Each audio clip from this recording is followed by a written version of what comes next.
Mauritanie, 1-0. Le pénalty de la délivrance de Bertrand Traoré, écrit le journal. Victoire au petit trot des étalons pour commencer, c'est-à-dire dans la rubrique Regard sur l'actualité.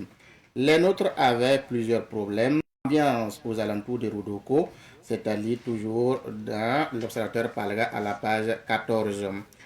Toujours dans ce quotidien, l'on peut lire Ambassade de France au Burkina, le conseiller politique y presse à l'Obs. Agrandissement siège du Conseil supérieur de la communication, le gendarme de la communication prend de la hauteur, c'est un autre titre du journal. Conseil encourage Vélude et ses poulains. Panne mondiale pour la diffusion du match Sénégal. Parrain supporter, nous informe l'Observateur Palga, le journal de Le Pays. Le journal Le Pays. Face au Mourabitoun, les étalons l'emportent sur le fil, c'est-à-dire à la page 17. Toujours sur le même sujet, le journal écrit une prestation qui ne rassure pas, c'est-à-dire à la page 6. Pénurie de gaz à Ouaïbia, les populations désespérées, nous informe le journal. Dans sa rubrique Révélation, le journal écrit, c'est-à-dire à la page 4. Le journal Aujourd'hui au Faso, dans ce numéro ce matin, écrit Cannes 2023, Burkina 1, 0 pour la Mauritanie. Les étalons s'emparent, affirment son engagement aux côtés du Burkina, nous apprend le journal. Reconquête du territoire national, réquisition de personnel médical civil pour appuyer les forces armées nationales, écrit le journal. Burkina Faso, l'architecte Francis, c'est le journal La Cohésion qui affiche à sa une 34e édition de la Cannes, les étalons victorieux in extremis, c'est-à-dire à la page 2. Lutte contre la corruption et l'absentisme dans l'administration publique des citoyens s'exprime. Adama Kindo du CONAREF sur le statut de réfugié déclare dès lors qu'une personne a été reconnue comme un réfugié, le premier des droits, diversité ethnique au Burkina Faso, les Samo, un peuple très connu. Ce matin, dans son dernier numéro, c'est un hebdomadaire, et le journal affiche à sa une, parti politique, grand perdant, petit calcul. Mine, voici les sociétés qui raffinent l'or burkinabé, écrit le journal. Situation sécuritaire au deuxième et troisième trimestre de l'année 2023, des centaines de personnes interpellées. Scène de commerçants véreux, révèle le journal. Merci bien, Alphonse, pour la lecture de ces différents journaux. Alors, on va voir, je ne sais pas si Boaké est... On va parler du match des étalons et on retrouvera tout à l'heure Ketoura pour avoir donc les unes des quotidiens ivoiriens. Alors, Alphonse, le premier match des étalons, c'était hier. Première victoire en même temps. Oui, tout le regard était tourné vers le stade de paix de Boaké pour dire que l'on attendait vraiment les étalons à une belle prestation. Et je pense que ce qui nous a été donné de voir, c'était vraiment des joueurs motivés, même si tout de suite, la lecture par moment nous avons... Le Burkina Faso de justesse face à la Mauritanie. Le Conseil du café cacao mobilise les enfants escorte guides. Action sociale des icônes du sport américain chez Dominique Ouattara. L'invité de la rédaction Moussa Kouyaté déclare « Sans régulation, pas de partenariat public-privé ». Le journal L'Essor titre à sa une « Croissance et performance économique ». Le monde académique salue la vision éclairée du président Ouattara. Atiegouakro, construction d'une cité mutuelle du corps préfectoral. Le journal La Voix affiche à sa une Cannes 2023, Idriss Diallo et Drogba s'unissent autour des étalons. La Lido, récent rapport de la Cour des comptes, la Lido profondément les décideurs publics à nouveau à l'école. Obsèques d'Henri Konabédier, les funérailles envisagées pour pour fin avril, début mai. Le journal Le Jour Plus né à ne rien céder à Bédier. Comment il se prépare pour la grande bataille. Financement des projets jeunes, voici les nouveaux défis. À Grand Bassam, l'ancien maire Georges Ezalé éjecté de son poste de délégué PDCI. Les raisons. Drame à Adzopé, un gendarme retrouvé mort dans un puits. Nous finissons avec le journal Le Patriote qui titre à sa une « Lutte contre la vie chère, ces gros sacrifices qui soulagent les Ivoiriens ». Face au corps constitué, Alassane Ouattara étrangère. Sport également à retrouver à la une de ce journal. CAN 2023, face au Nigeria jeudi, les éléphants veulent poursuivre sur leur lancée. CAN 2023, les secrets de la mobilisation à Bouaké. Mesdames et messieurs, c'est tout pour la lecture des unes des journaux de la Côte d'Ivoire que j'ai eu plaisir de vous lire. Enoch Gansonré était à la réalisation, Amadou Ouedraogo à la lumière, Eladj Paul Mohamed Cabré au son et Aurélie Somtoré au maquillage.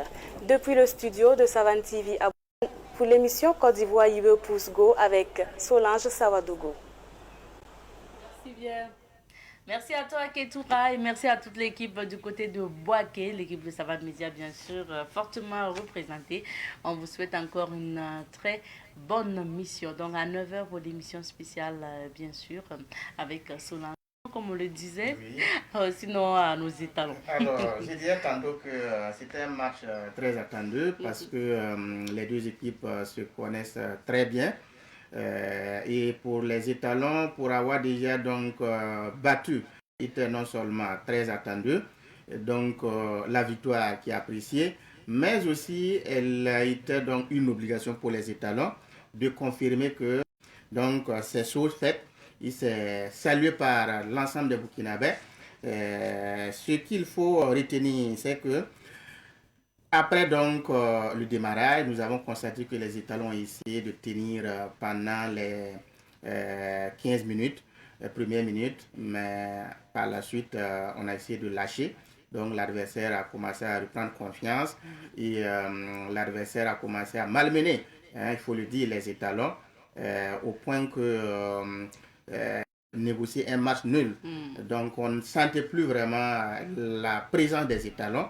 Mais après donc la première mi-temps, on a vu que après la pause, les étalons sont revenus un peu plus avec lucidité et cela a été donc confirmé par les dégagements des gens comme les Aziz qui on a commencé à sentir la présence des étalons sur le avec le centre qui est rentré, ça a commencé à les centres ont commencé donc à évoluer jusqu'à une certaine minute à la présence de Bertrand Traoré, le capitaine, a donné du tonus donc au jeu et ça a commencé à rassurer plus d'un parce que les balles étaient vraiment en notre faveur jusqu'à arriver donc à la 94e minute de Bertrand Traoré à Issa Kaboré qui a donc obtenu, mais les joueurs ont commencé à parler à l'arbitre, ça a mené,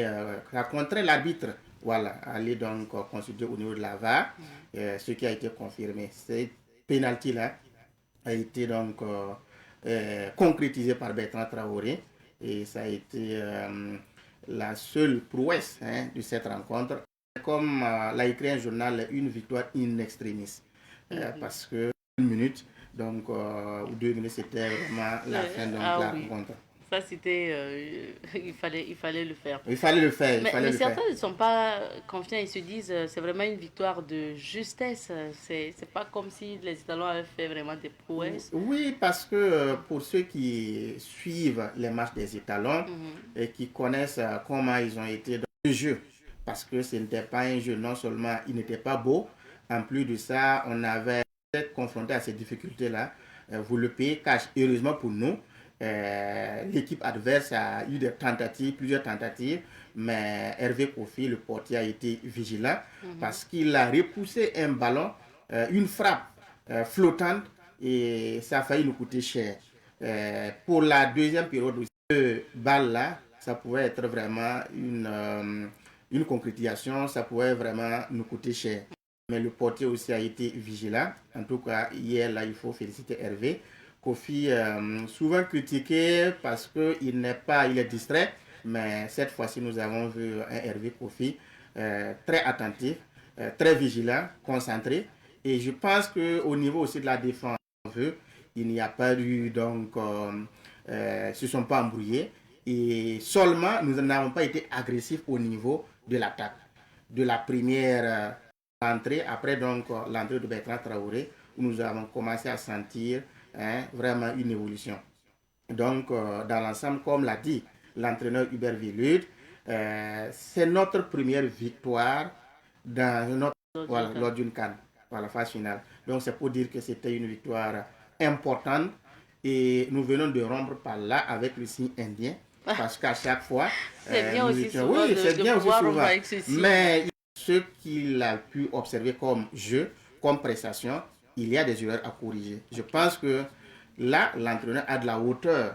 Donc, il ne faut pas s'enflammer, oublier qu'il y a une autre rencontre samedi face donc à l'Algérie qui a négocié un match nul, qui a fait un match nul. Voilà, l'Algérie qui a fait un match nul face à l'Angola. Si on n'avait pas gagné hier, ça allait être vraiment autre chose. Maintenant que nous avons gagné, je crois que de notre groupe en même temps. Oui, nous occupons donc la tête du groupe D. Nous devons donc faire mieux face à l'Algérie parce que ils nous attendent et nous aussi. Et faire mieux, c'est changer la tactique. C'est changer la tactique. Beaucoup de Burkinabés, de supporters commencent à dire pourquoi mettre Bertrand Traoré sur le banc jusqu'à la deuxième période. Il pouvait rentrer plus tôt que cela. Et on allait scorer plus que ce que nous avons eu.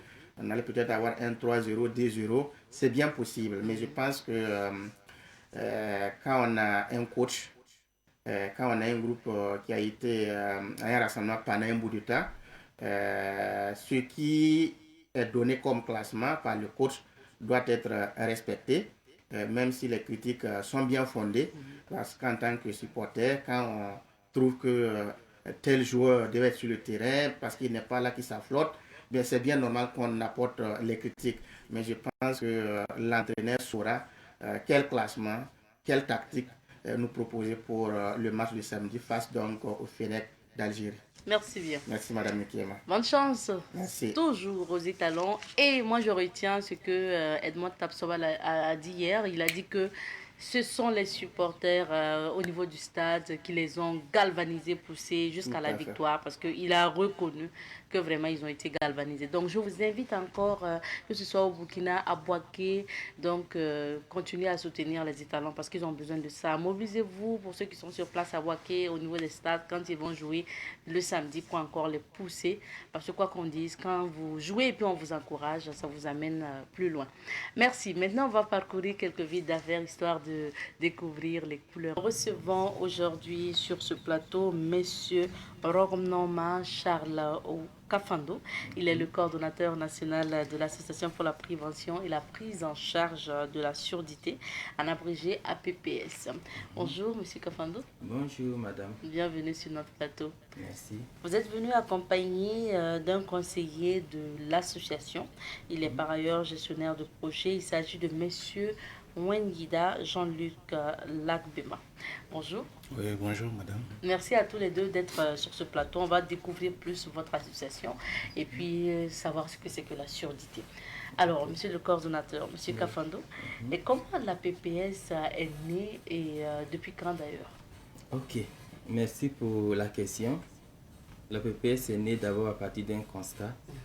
Nous avons été mandaté, disons, par une ONG de la place pour faire l'examen des tests audio d'enfants devenus sourds au niveau des écoles, différentes écoles de Ouagadougou et aussi de la périphérie.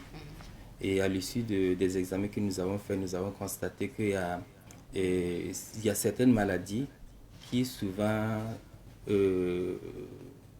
sont des épidémies au niveau des écoles telles que les orions par exemple, qui sont la cause de la surdité chez plusieurs élèves. Alors nous nous sommes dit que si Dieu nous donnait en tout cas l'occasion un jour, nous allons passer, sensibiliser sur comment éviter, prévenir les oreillons et prévenir en même temps la surdité chez les élèves. Ce n'est pas la seule maladie, c'est vrai, mais c'est entre autres, je viens de dire. Donc c'est à partir de là qu'est partie l'idée de l'association.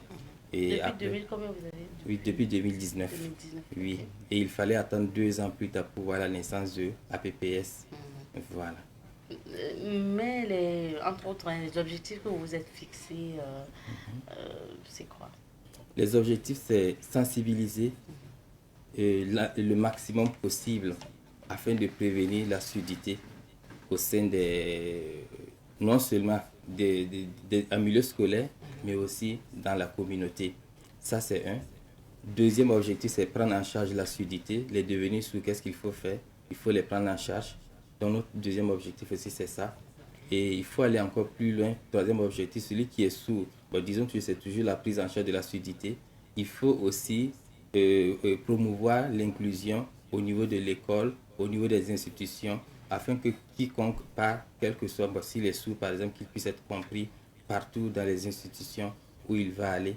Ça, c'est aussi un de nos objectifs, mais mon conseiller est là, notre conseiller est là. Il va ajouter, S'il peut ajouter, il d'autres va ajouter, objectifs. oui, bien sûr. Alors, monsieur Lagma, pour les objectifs de la PPS, qu'est-ce que vous pourrez ajouter? Oui. Alors, merci déjà pour la parole. En ce qui concerne les objectifs de la PPS, je peux aussi ajouter la sensibilisation en milieu professionnel surtout. Et dépendant des corps de métier, il y a généralement des corps de métier qui sont exposés à des bruits de niveau très élevé au quotidien et sans protection parfois. Okay. Et voilà, c'est l'un de nos objectifs aussi, c'est sensibiliser en fait dans ces milieux professionnels-là pour qu'ils puissent prendre les précautions nécessaires pour ne pas se retrouver avec une baisse d'audition à la longue. Voilà. D'accord. Voilà. Parlons justement de la surdité. Comment on peut définir la surdité? Je reste avec vous. Oui.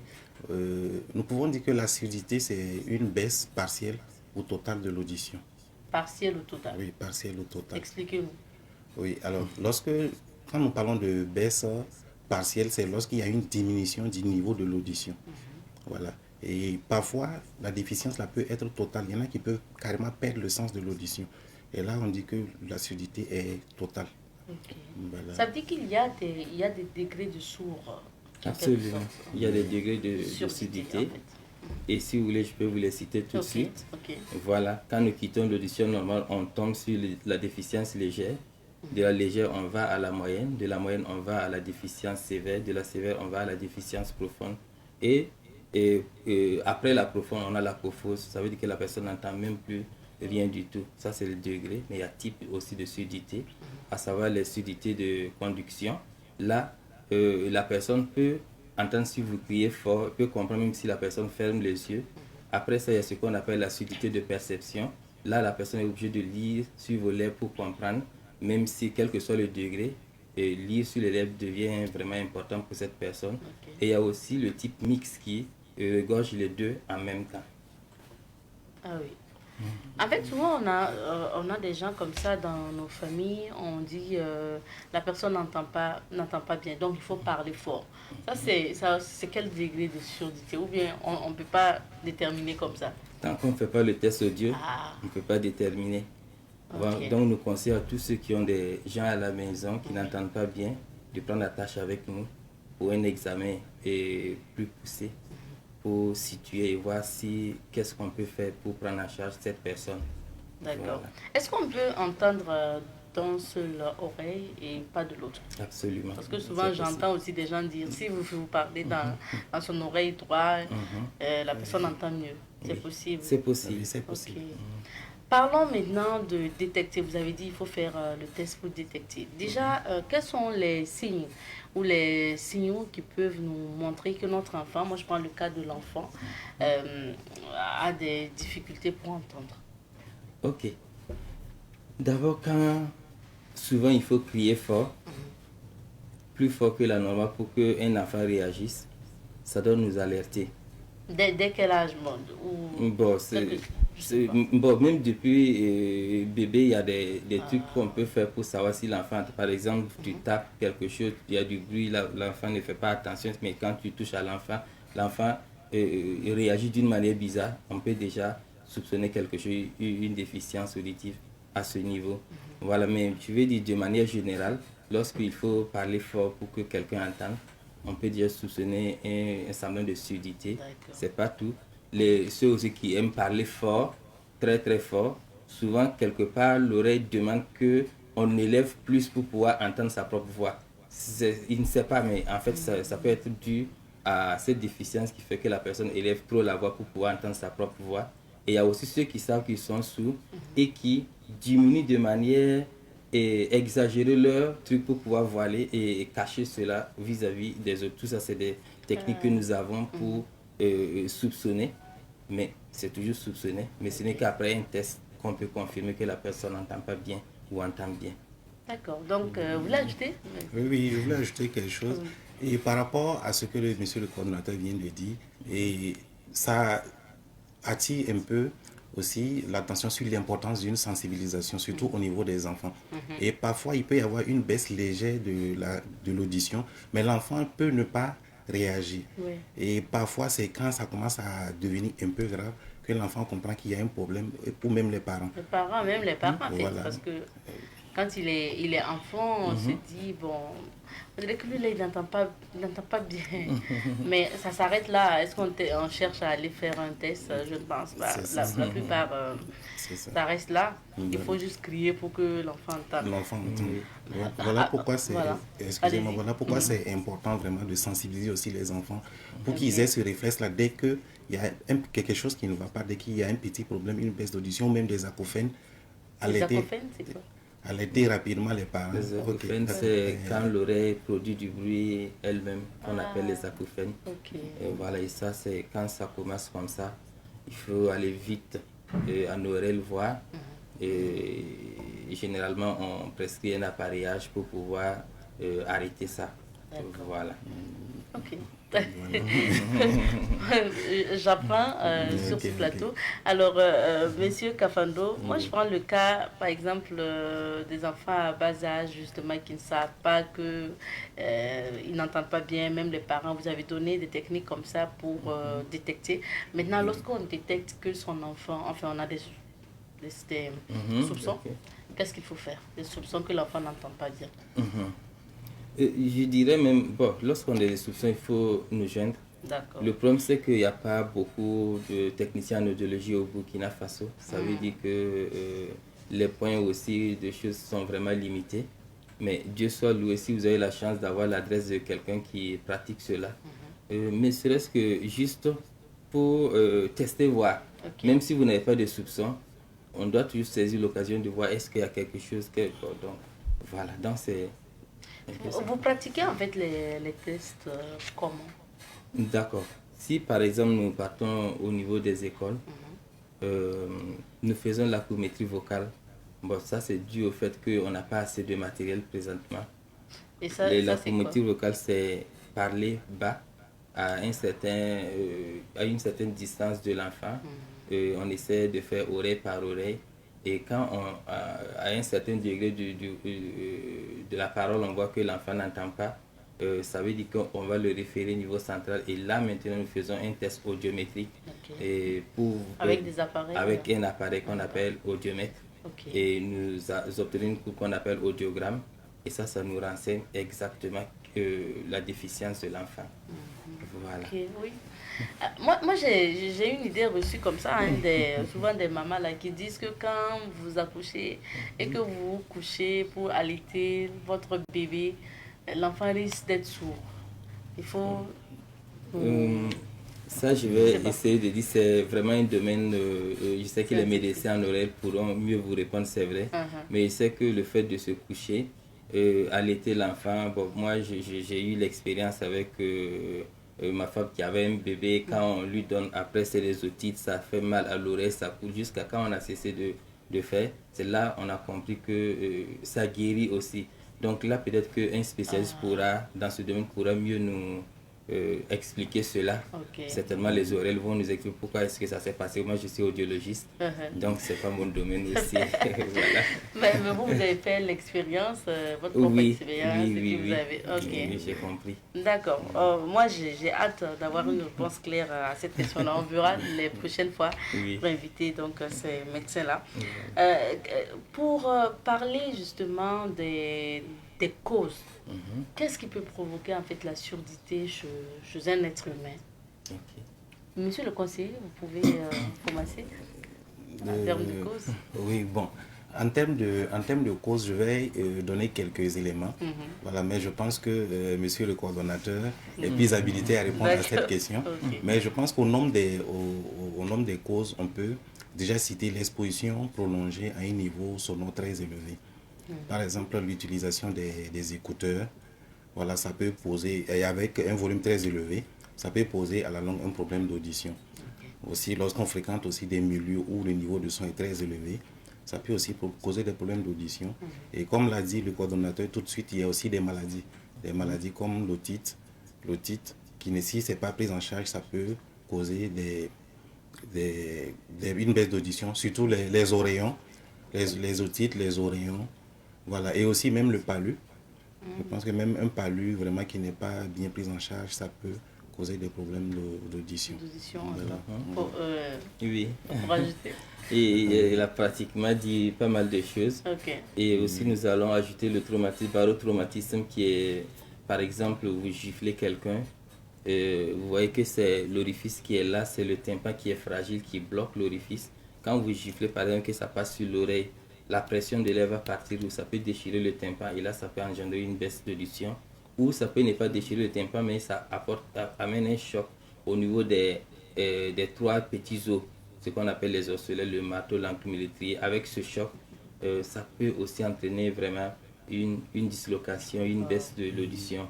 Et on peut aussi ajouter le traumatisme crânien. Nous savons que tout est commandé à partir du cerveau.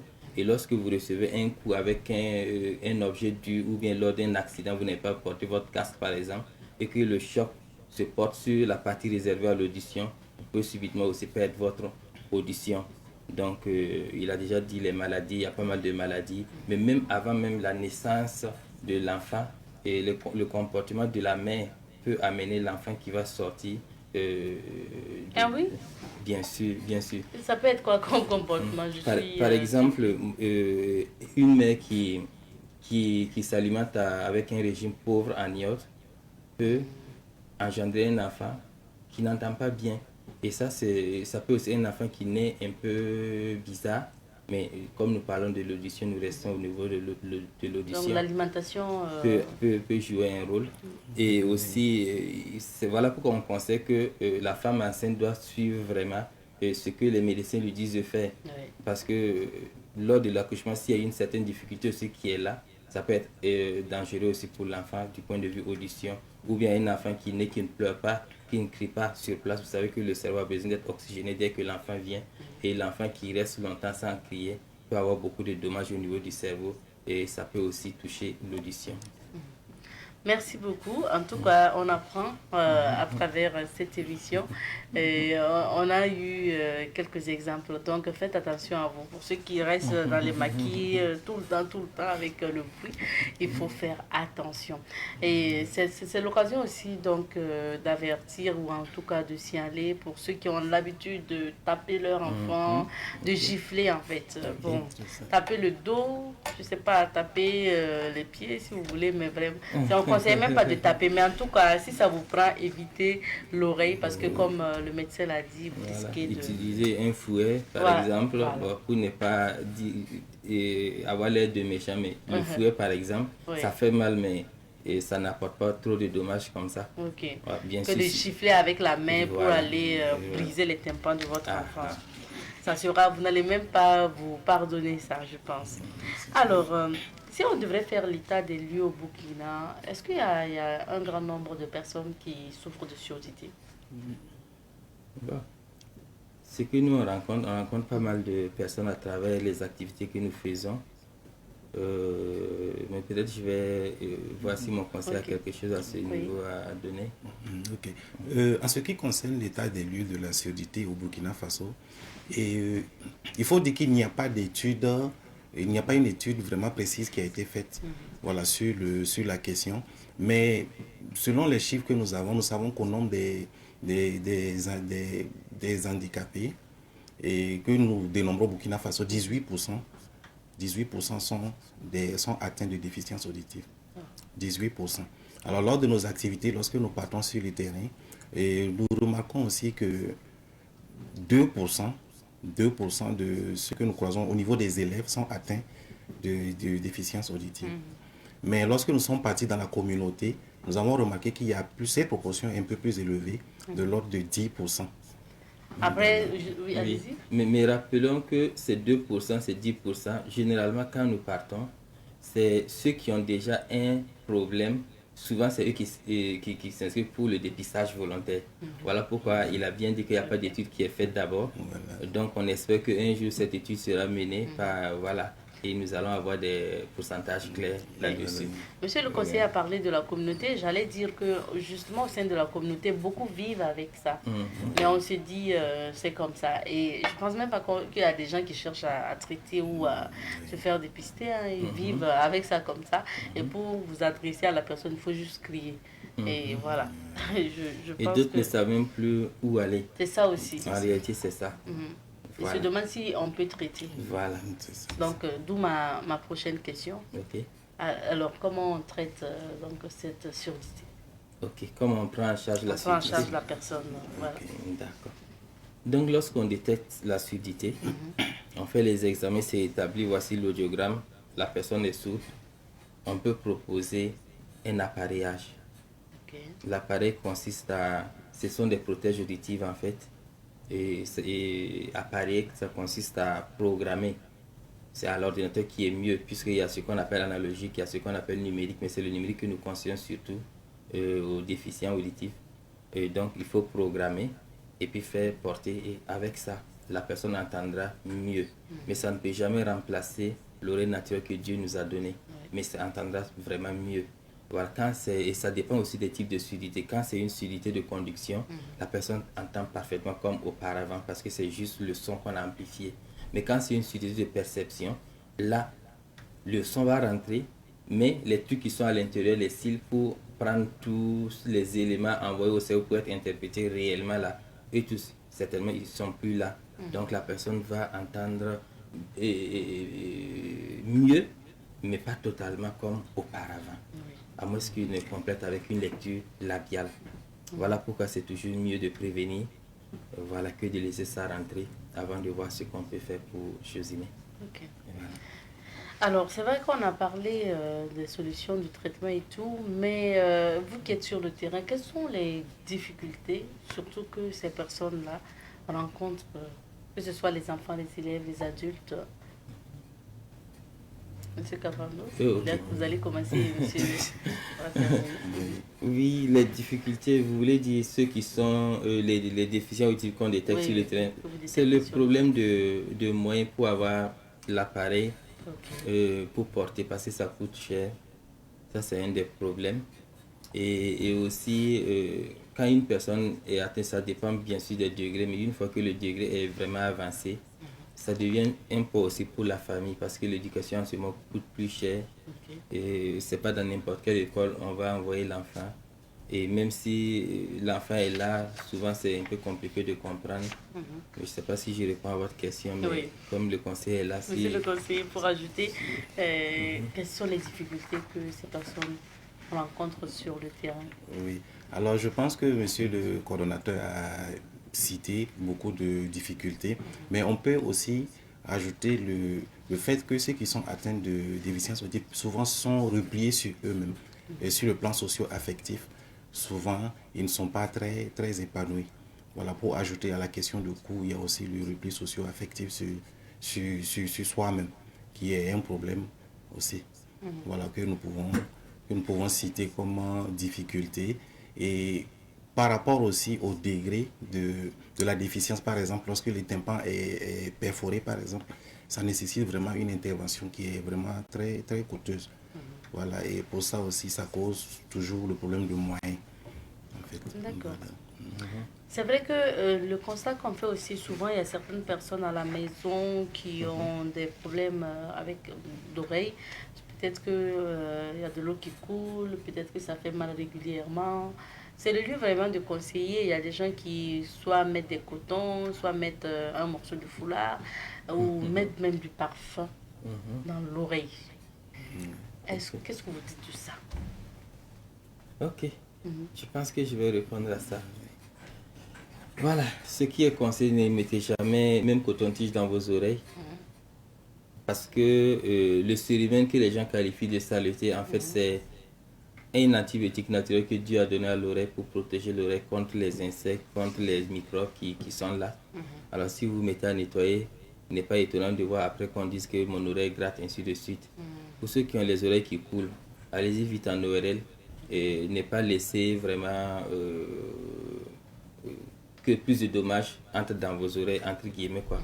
Voilà, si vous avez des maux d'oreille, n'hésitez pas, allez-y rapidement en ORL. Voilà, c'est maintenant quand les ORL finissent leur traitement et que la personne n'entend pas bien, là c'est notre domaine et nous aidons la personne à entendre mieux. Ok. Voilà. Alors, pour revenir à votre association, la PPS, vous avez dit que vous êtes sur le terrain pour la sensibilisation, pour l'accompagnement. Est-ce que les jours ou semaines à venir, vous avez encore d'autres activités ou d'autres sorties? Ok. Conseiller? Oui, je pense que pour cette année scolaire, nous avons démarré nos activités par des sensibilisations au sein des établissements scolaires. Généralement, nous intervenons au préscolaire et au primaire. Et je dois dire que ça se poursuit.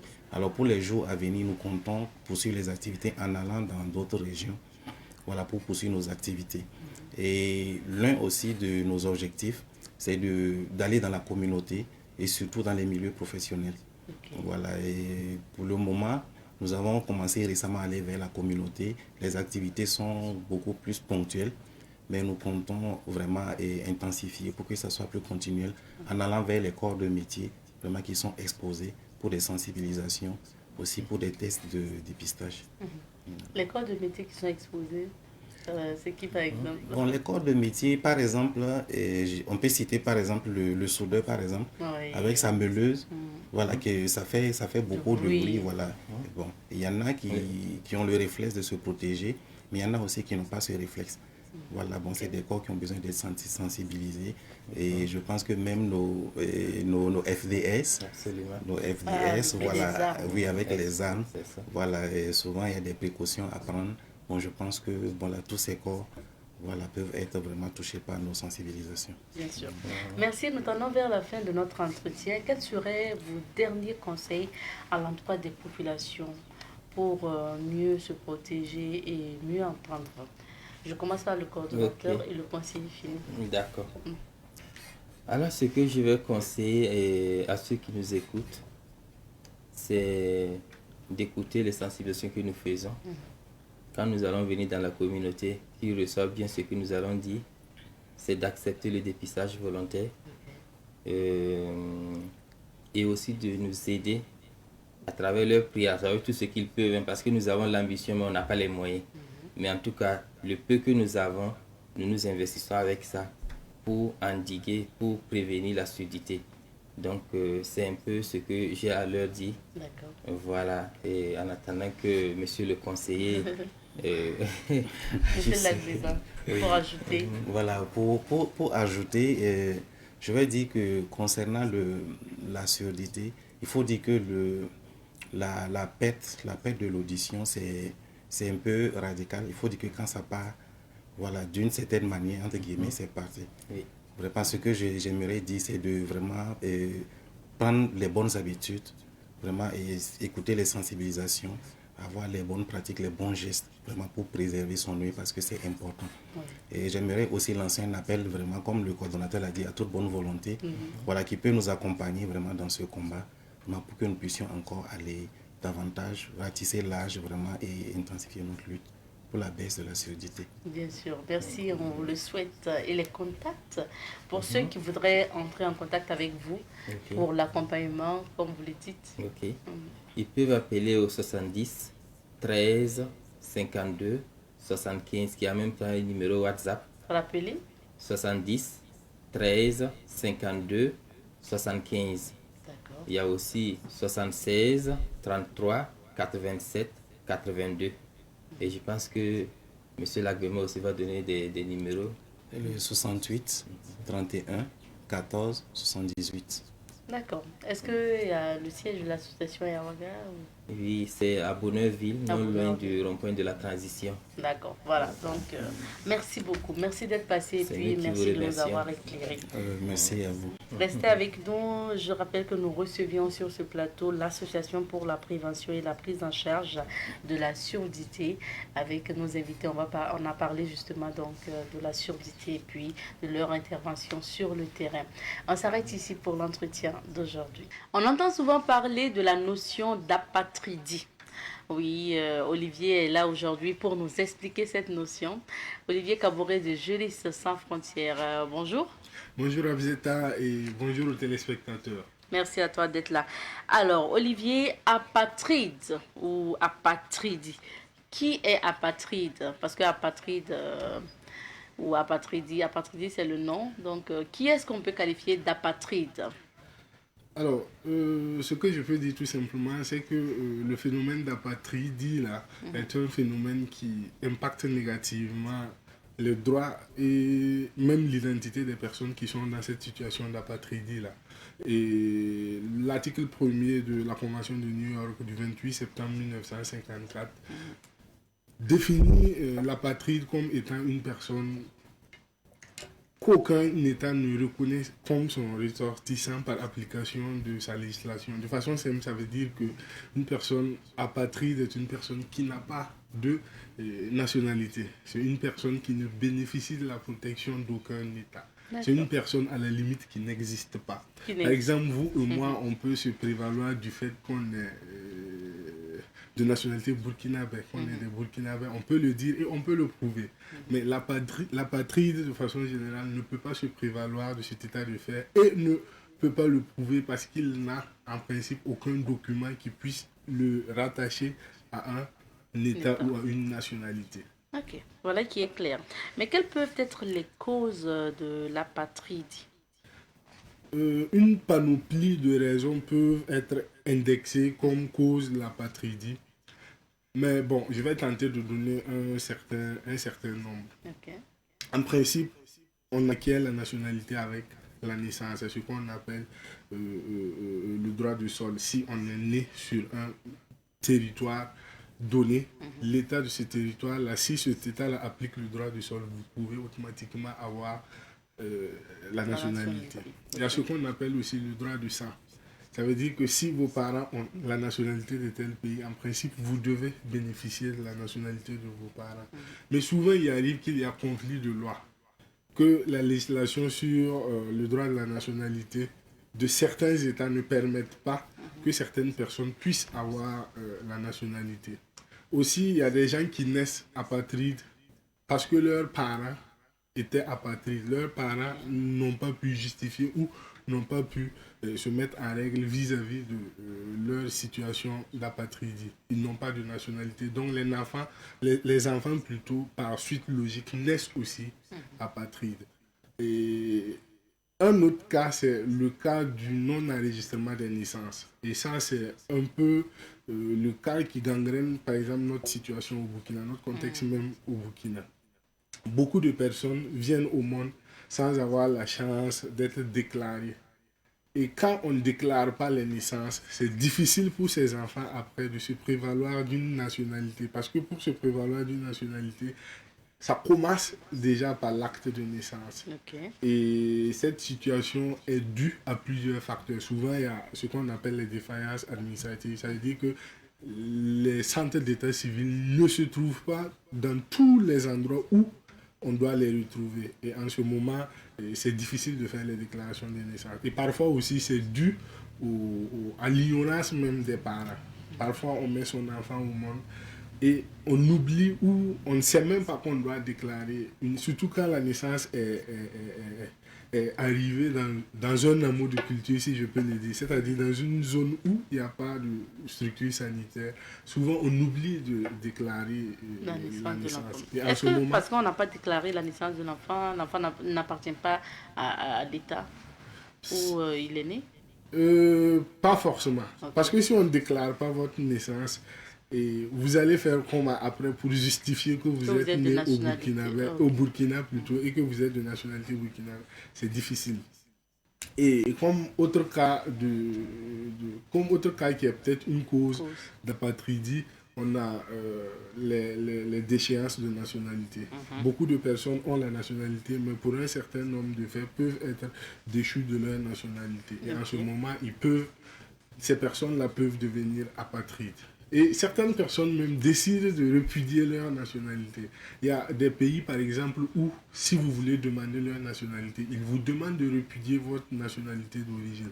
Je prends l'exemple de l'Allemagne. Quand vous voulez la nationalité allemande, dans le document constitutif même de la demande de nationalité, vous devez joindre un document qui montre que vous avez repudié votre nationalité. Ah oui.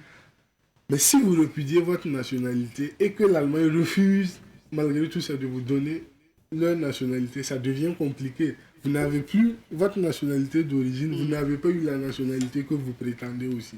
Donc du coup, c'est un peu compliqué.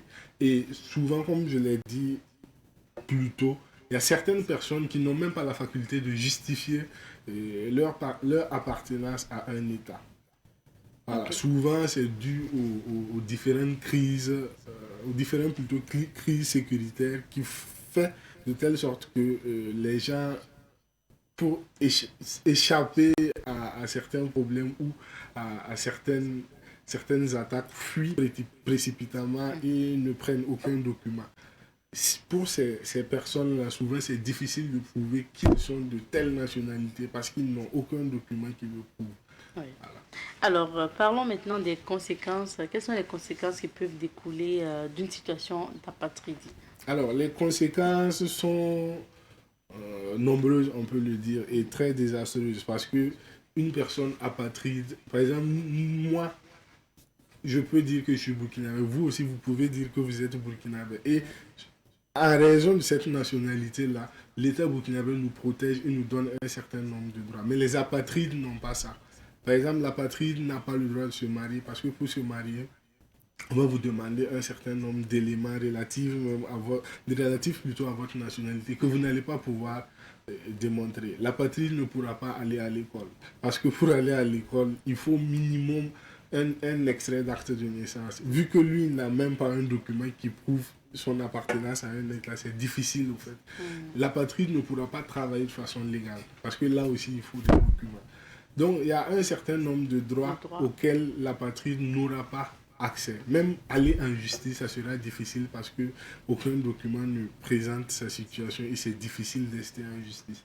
Okay. Donc vous voyez que c'est quand même un certain nombre de conséquences vraiment désastreuses sur la vie d'une personne.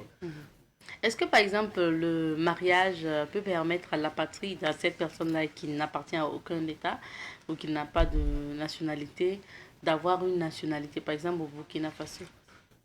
C'est même un point positif pour le Burkina Faso parce que la situation relative à la nationalité au Burkina Faso permet à une personne étrangère ou à une personne apatride de bénéficier ou d'acquérir la nationalité burkinabé dès la célébration du mariage. Automatiquement. Oui. Dès que le mariage est célébré, il n'y a pas une autre forme de demande, non. Dès que le mariage est célébré, vous êtes d'office burkinabé. C'est vrai que l'État a un délai dans lequel il peut dire que non, par rapport à ça, nous refusons de vous donner la nationalité. Sinon, de façon systématique, le mariage, si on lit bien les dispositions de l'article 151 du Code des personnes de la famille, le mariage de l'apatride ou de la personne étrangère lui confère, avec un burkinabé bien sûr, lui confère systématiquement la nationalité burkinabé dès la célébration du mariage. Ok. Alors Olivier, que dit la loi concernant par exemple les enfants, surtout les nouveaux-nés qu'on retrouve sur un sol, sur le sol burkinabé? Alors, sur ce point aussi, le Burkina Faso est à féliciter parce que vraiment, la législation en la matière ouvre une brèche permettant aux enfants de retrouver sur le territoire burkinabé, surtout les nouveaux-nés, de retrouver sur le territoire burkinabé, de bénéficier systématiquement de la nationalité burkinabé. Ok. Voilà. Donc, le Code des personnes de la famille permet à tout nouveau-né retrouvé sur le territoire burkinabé de bénéficier systématiquement de la nationalité burkinabé. On considère que l'enfant est né au Burkina et peut prétendre à la nationalité burkinabé. Cependant, il subsiste une petite défaillance que peut-être les autorités vont travailler à corriger parce que le nouveau-né est défini comme étant une personne dont le délai de déclaration de naissance n'est pas expiré, alors que ce délai est de 2 mois. Donc, en principe, le nouveau-né est une personne qui a au moins 2 mois. Et en ce moment, si on retrouve un enfant de 2 ans ou de 3 ans, c'est un peu difficile de lui conférer la nationalité au regard des textes que nous avons. Parce que la loi parle du nouveau-né. Merci bien, Olivier. Je pense qu'on va poursuivre avec cette notion ou ce thème-là prochainement, Olivier. Et voilà, parce qu'on doit rendre l'antenne à une émission qui doit démarrer tout de suite à 9h depuis Boaké. Alors, merci à toi, Olivier, d'être passé sur ce plateau et de nous avoir parlé donc de ce thème, la patrie. Voilà, on s'arrête ici pour l'émission Bonjour le Faso. Merci à vous de votre fidélité. Le rendez-vous est pris pour donc demain pour d'autres aventures de cette émission à l'écoute.